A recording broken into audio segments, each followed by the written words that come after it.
Hey everyone, I am so excited to be finally sharing about my new company, Encore Earth. I've been waiting until we had all our ducks in a row, but as I'm learning in the world of cutting edge science, it takes a long time to get all your ducks in a row. And even when they're in a row, you sometimes have to take a few steps back. See this picture? That's me lining up rows of sludge and working with our amazing chemists to determine the best catalyst and the right cocktail for our solution. And that's just the biological part. We have mechanical equipment too. It's a lot of work and a long journey. And I thought instead of waiting until we have everything figured out, I'd take you along for the ride. So as many of you know, I recently sold my company and cryptically announced that I'd be moving into the sustainability space. Well, that was pretty vague and I did that on purpose, but now I can tell you. So in honor of World Water Day, which is the day that this video is being posted, I am thrilled to announce that I am the co-founder and CEO of Encore Earth, a soon-to-be global organization committed to providing innovative, science-based, sustainable solutions that return balance to the planet by working with nature rather than fighting against it. So how are we doing this? Well, we're doing our part in this global effort to return balance to the planet by focusing on water, drinking water, wastewater, sludge, or biosolids. Sludge is that last part of the puzzle, the part that gets sent to the landfill or out into the fields for crops and livestock, and it gets sent out there without rigorous filtering done for drinking water. And unfortunately, the biosolids part is the most overlooked and often the deadliest. Have you ever heard of forever chemicals? Here in North Carolina, we have a lot of them in our water, rivers, and out in the fields. And in California, Maine, New York, Arizona, and actually, not gonna lie, basically anywhere that any kind of manufacturing plant has ever been, there are forever chemicals. Remember that big fiasco with 3M and Teflon pans? Well, it's still a fiasco, mostly because of that forever part. These forever chemicals are synthetic, man-made, short-chain compounds that were developed a long time ago and are used for waterproofing, food wrappers, couches, firefighting foam, you name it. So we use shorter ones now called Gen X, but often these longer ones are around still called PFAS, and they make up a big amount of the problem. They're hard to destroy unless you heat them up to about 1,000 degrees Celsius.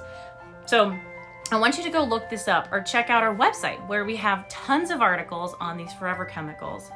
And then if you're realizing how bad this is and that we've sent all these chemicals down our wastewater streams and onto the land for fertilizer, into landfills and into the ocean, and then see how polar bears and Mount Everest have detectable levels of these chemicals in them as well, you won't look at the world the same anymore. Not to mention that it takes a decade from the moment you stop coming into these contact with these PFAS chemicals for them to actually leave your body. So what are the bad things they cause? Well, unfortunately, they cause cancer, obesity, high cholesterol, depression, infertility, and many more things. I recommend you go watch Dark Waters with Mark Ruffalo, and it will help you see why this problem still needs to be addressed. So currently in the world, there are several types of filtration systems that are being used at wastewater treatment plants to filter drinking water. We have a few wastewater treatment plants in North Carolina using these as well. But remember, that's only the drinking water. What about that 80% or so of the wastewater that goes back to the land, back to the ocean, and other places where these chemicals are still being used? What about those polar bears? What about that high cholesterol red flag? Or those fancy jackets that you have that still have PFAS in them? The filters that are used to filter these PFAS, PFAS, and the water and biosolids that are not discharged and treated, all that crap has to go somewhere. So currently it's going to land, landfills, and other bodies of water, and that's not okay.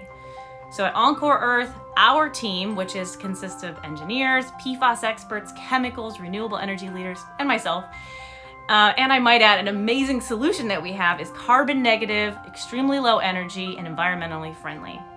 So the tough part is, this is going to be hard to implement, but we're talking to EPA, politicians, municipalities, and those wastewater treatment guys who know that these new regulations are coming and fast.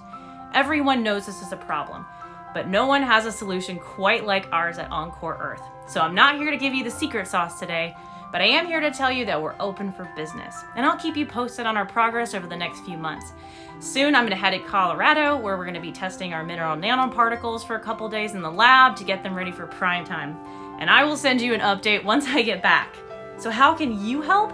If you know any politician or community leader who is working to correct the forever chemical problems, I would love to connect to them. We're all in this together. It's not a competition. Instead, it's a race together to a solution. One where we can and should all win together. Okay, so come along for my journey, and it's time to save the planet. And happy World Water Day.